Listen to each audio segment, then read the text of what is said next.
things. All right, let's do Bellator first. This weekend, Bellator 298 Storley versus Ward going down at the Stanford Pentagon in Sioux Falls, South Dakota.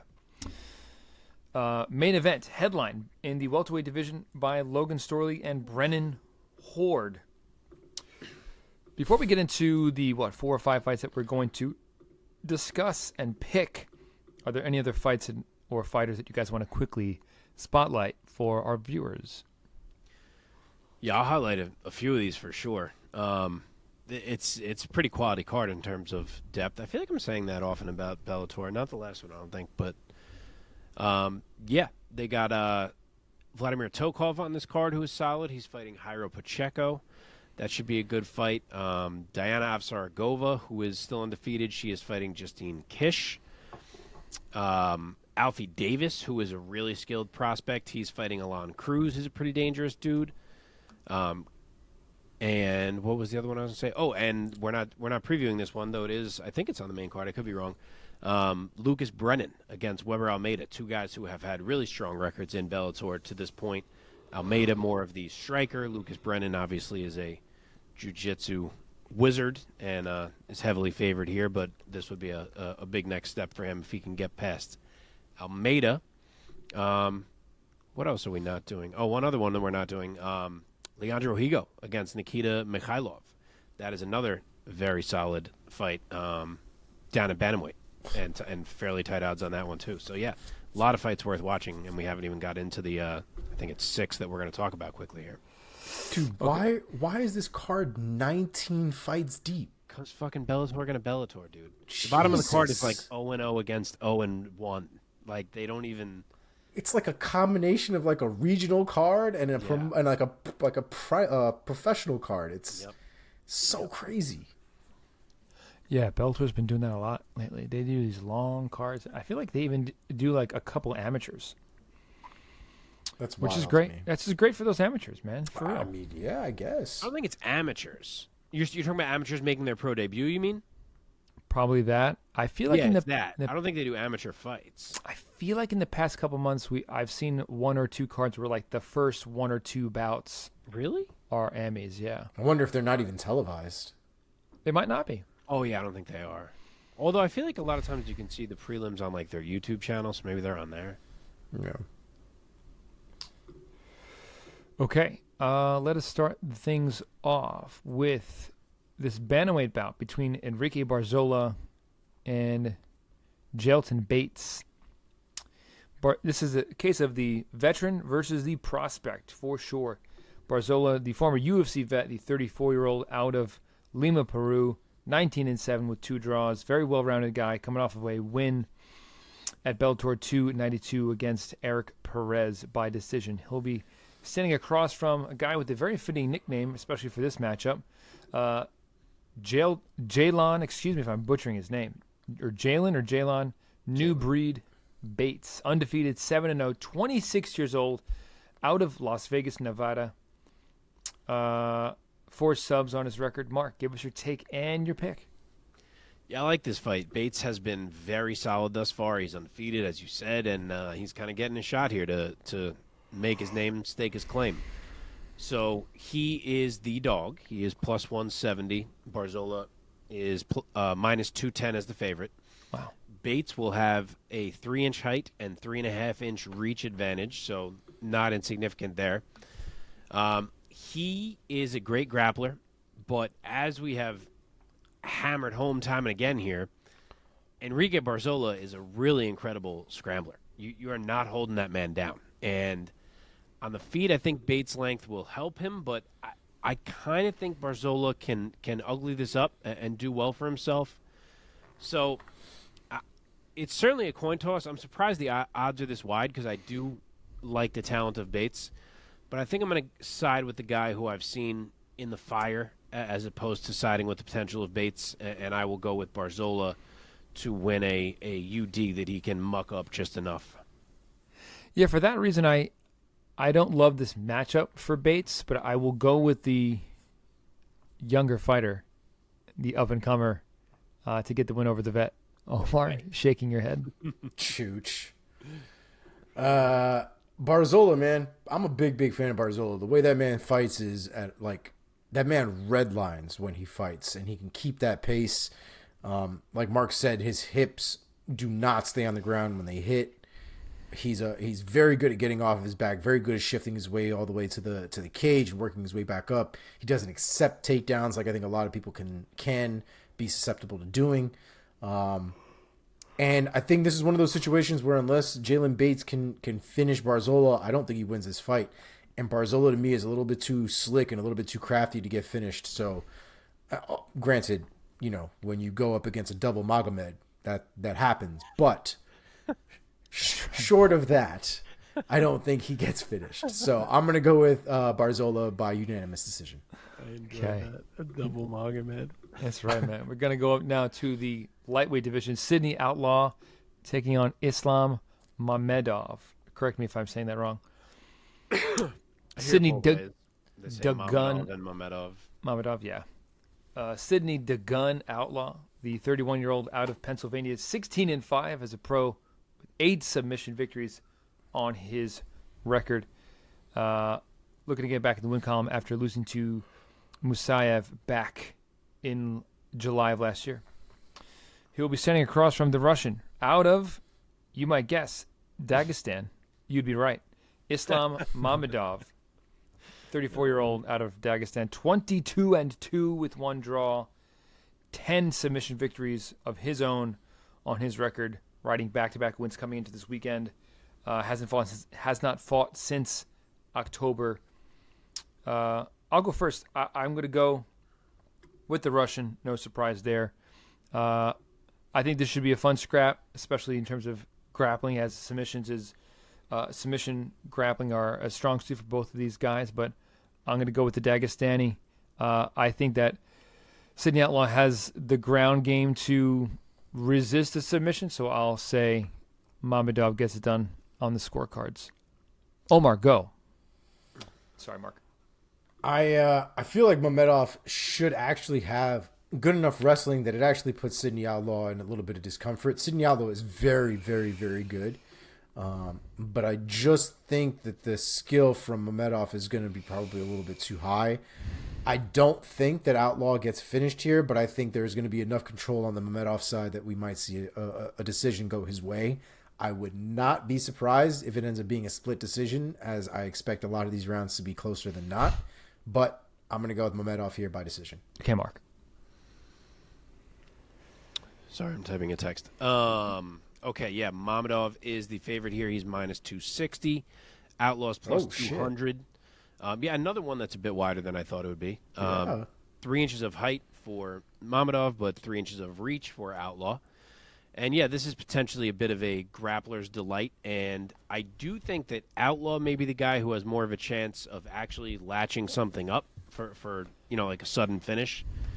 But I'm going to roll with Mamedov. I just think his style of grappling is going to dictate more control and more time in advantageous positions for him. It may not be terribly exciting, but I think he probably does enough to win. So I will say Islam Mamedov UD. Wow, we are unanimous in our unanimous decision pick. Although, Omar, you said it could be a split. Yeah, I mean, I still think Mamedov wins it. I just think the rounds could be so close that I wouldn't be surprised if you see a split decision happen. Okay, featherweight bout now between James Gallagher and James Gonzalez. Here we go. Gallagher, the Irishman, 26 years old, 11-2 as a pro with 9 submission wins on his record. Looking to get back in the win column after losing by submission to Patchy Mix in November of 2021. So haven't seen him in the Bellator circle in quite some time. Let's see. James Gonzalez, the Alley Cats, the 34-year-old out of Shirley, New York. 10-6 as a pro with 5 finishes on his record. Looking to get back in the win column after losing a UD at the hands of Aaron Pico. Mark, start us off with this one. Give us your take and your pick of Gonzalez versus Gallagher. So very close odds here. Gallagher is favored at minus 125. Gonzalez is a plus 105 dog. 1 inch of height, 2 inches of reach on the Gonzalez side of things. I'm a little bit surprised to see Gallagher moving up to featherweight. I know he's fought here before, but it was, I think it was at least maybe 5 years ago at this point. He never struck me as the biggest or strongest bantamweight. So we will see how this goes. He's fighting another guy who's a skilled grappler for sure, and sometimes Gallagher does struggle when he doesn't get to have that obvious grappling advantage that he obviously loves to lean on. Plus, Gonzalez is going to be the bigger framed man here, you would imagine. And he has showed that he's a tough out the way that he fought against Aaron Pico. But as much as I think it's close, I think I will trust in the talent of Gallagher. You'd like to see him win one here. He's been a little bit, it feels like, unfulfilled potential still out of him. So, yeah, I think maybe a little more grappling control. I think maybe he could win on the feet, work some leg kicks. I think he could do enough to just edge this thing. I don't expect him to badly hurt Gonzalez necessarily, but I think he can do enough to win a decision. Man, James Gallagher has been fighting since he was a baby because my man is only 26 years old, and he started fighting like 8 years ago. Wow. Professionally. Yeah, I'm going to roll with Gallagher as well. I don't love all of his antics. It seems he tries to be a bit out there. I'll leave it at that. But you got to respect the guy's skill set, and he is a bit of a submission wizard. So I'm going to say that he hands James Gonzalez his first submission loss of his career. I'll say he gets him out of there in round 2. Omar? I'm taking the underdog here, boys. I'm going with James Gonzalez on this one. And I wonder if I put too much stock in this camp, but I just the guys that come out of Longo and Weidman, the Aljos, and I know they're not from exactly the same camp, but they share a lot of that same, a lot of the same training and things like that. And it'd be hard for me to think that James Gonzalez hasn't been run through the mat by a lot of these high-level grapplers that go over there, and James Gallagher is able to catch him. I just don't see it. And if James Gallagher is not submitting him, I don't see him winning a decision. I just think James Gonzalez is just a little bit more active if he's able to keep the submission from happening. So I'm going to go with James Gonzalez here by unanimous decision. Okay, now hopping up to the middleweight division, Dalton Rosta versus Aaron Jeffery. Is it Rosta or Rosta? Rosta. Rosta. Now you're making me question. Dalton Rosta, yeah. Dalton Rosta, Hercules is his nickname, the 27-year-old out of Newcastle, Pennsylvania, undefeated prospect, 8-0, 4 knockouts and 4 decisions, all in Bellator. So he is Bellator homegrown. Let's see, standing across from Aaron Jeffery, the 30-year-old out of Niagara Falls, Ontario, Canada, 13-4 as a pro with 9 knockouts. Add 1 sub to that. Looking to get back to the win column after losing a UD against John Salter. I will go first. I'm going to roll with the undefeated prospect, Dalton Rosta. I think he hands Aaron Jeffery a club and sub loss. He's going to finish him with a rear naked choke. I'll say 3rd round. Mark? Mike, you live for the I will not pick a guy to lose until I see him lose pick. Like, I don't think I've ever seen you pick against an undefeated fighter in my life. Like, you hear guys 2-0 and you're like, I'm going to roll with the guy who's never lost. But I'm following you here. He is the favorite. He's minus 225. Jeffery is plus 175. Jeffrey's 2 inches taller, but Rosta will have a 1-inch reach advantage. And Jeffrey's talented. We've discussed it on here before. I think a couple of us took him to beat John Salter, which obviously we looked pretty stupid for.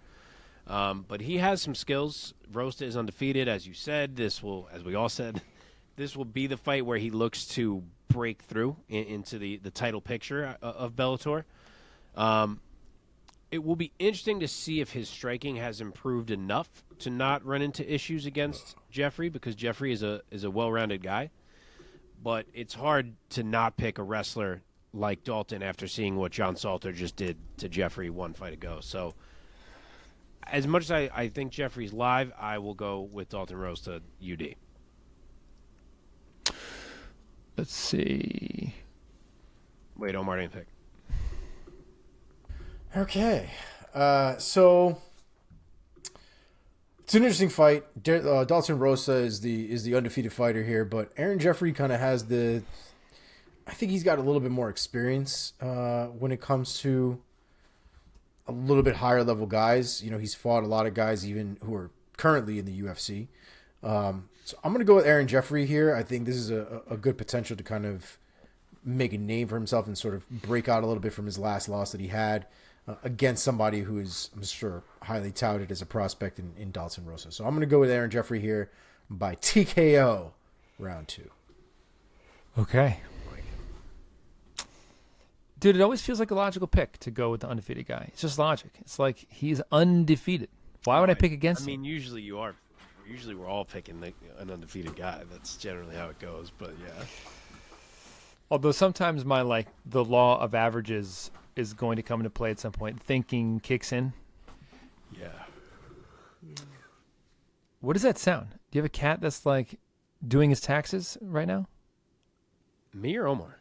Omar. He muted himself because his cat is like, I don't know, clearly doing something. Difficulties right now. All right, I will queue up this next one. Yes, please. Co-main event, Bellator 298. Omar's gone. Omar's gone. There's going to be a lot of editing in this section, or the people will just listen to this idiocy. People are just going to watch the shit that goes down in my house. It's just what's going to happen. What happened? Mike, what was your cat doing? He's trying to break into a box, and he's causing all the fucking noise in the world. Okay. So all right, here we go. go. Co-main event, Bellator 298, heavyweight division. Valentin Moldavsky versus Steve Mowry, excuse me. Moldavsky, the 31-year-old out of Russia, 11-3 with 1 no contest, 4 finishes on his record. Looking to get back to the win column. Hasn't won a fight since Tim Johnson back in summer of 2021. Most recently, he lost to Linton Vassell by knockout in the first round. He'll be standing across from tall Steve Mowry, the 31-year-old out of Boca Raton, Florida, undefeated. 10-0 with 1 draw and 1 no contest. Most recently, that draw was his most recent bout. Bellator 290 back in February. Mark, go first. All right, Moldavsky is minus 240 as the favorite. Mowry is plus 190 as the dog. As expected, large size advantage for Mowry. He is 7 inches taller and has a 4-inch reach advantage. So pretty huge. They run it back here after the eye poke ended their first fight in about a minute. Since then, as you said, Moldavsky got beat by Vassell, and Mowry picked up this draw. So pretty impressive to have a no contest and a draw back-to-back. That's not easy to do. Did we just lose Omar? Oh, no. I'm here. Hey. Oh, I heard you say fuck. I thought you were toast. I thought I was too. But yeah, this is kind of like the Valentin Moldavsky stand his ground fight. I feel this is a guy who was the interim heavyweight. Was he the full? No, I think just the interim heavyweight champion over there, and things have gone a little bit south as of late, and he's gonna have to find a way to turn Mowry back here, because he hasn't looked fantastic, and Mowry is a big, scary, powerful man who could potentially put him out. So I think the question is just, can Moldavsky work the wrestling and take this fight over, or can Steve Mowry manage to put him out? And I could really see it go either way, but I think I'm going to go with the dog here. I'm going to say that he can use his grappling to get up once or twice if he needs to, and that he can find some big shots and overcome whatever points Moldavsky accrues from the grappling. So do I want to say finish now? I was going to say Mowry UD. I'm almost live debating changing. I'm just going to say Mowry UD. I remember that Vassell fight. I think I took Vassell, and I felt like I was crazy to do it. And then we were all shocked when Vassell knocked him out in the first round. I don't think you did. No. Okay. I could be wrong. I'm not trying to give myself credit. Maybe you did. Maybe you did. I just wanted to be a dick. You very well may have. I'm going to go with Moldavsky in this one.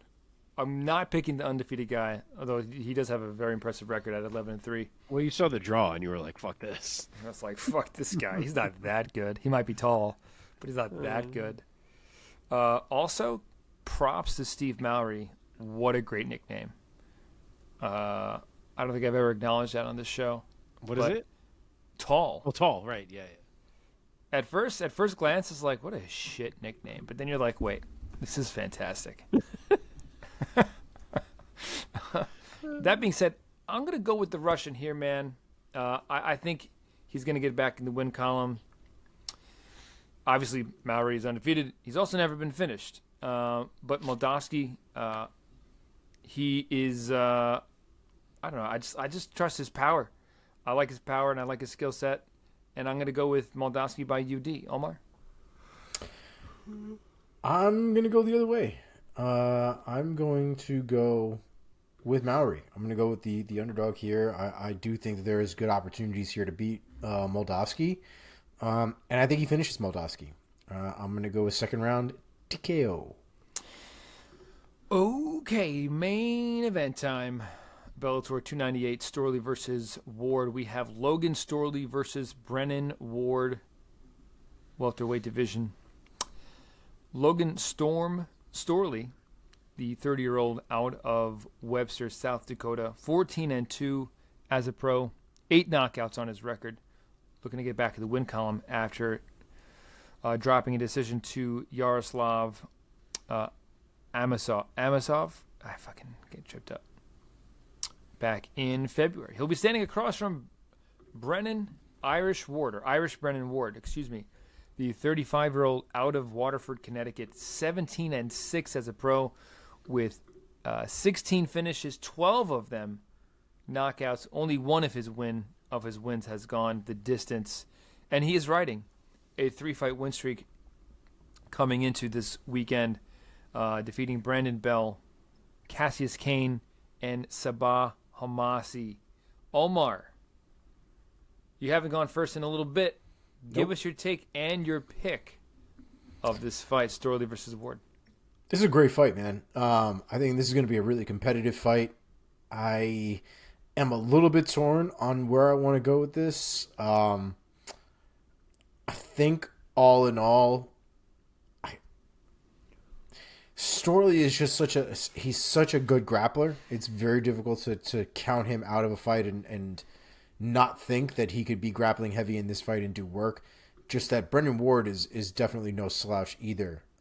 So it does get really difficult to try to figure out exactly where I want to go. But I think even if the fight ends up being a little bit more on the boring side, I just think Storley has a couple more avenues to squeak out a win. So I'm going to go with Storley here by unanimous decision.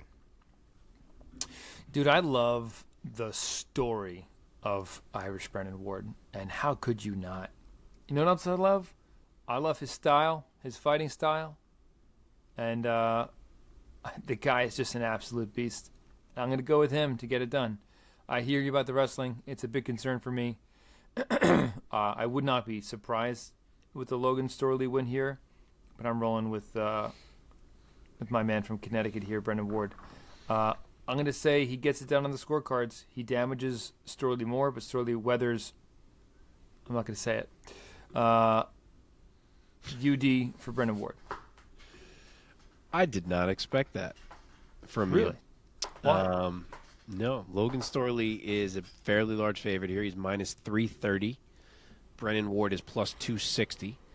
1 inch of height for Ward. The reach is the same. And I, too, am picking my boy Brennan Ward simply because I do not care, which is why I didn't expect to see one of you do it. But, yeah, I mean, honestly, Logan Storley has a gas tank for days, and with the way Brennan Ward pushes, that could be a factor here if he starts to tire and Storley does not. Storley has good enough striking that he should be able to be okay at times with Ward while he looks for an entry or a setup to bring this to the mat. His wrestling is fantastic and is definitely the biggest weapon in this fight. He's relentless pursuing takedowns and shooting and reshooting if need be. But with all that said, I want to pick Brennan Ward. Brennan, Ward. So I'm going to focus on the fact that Brennan Ward can also wrestle. Every round starts on the feet. And Brennan Ward tries to kill dudes in there. So I will say that he can work his way out of a couple rough spots and blitz Storley and find a way to put him down. You know, the smart pick is definitely Logan Storley, but fuck it. Brennan Ward, round 2, knockout. Let's go.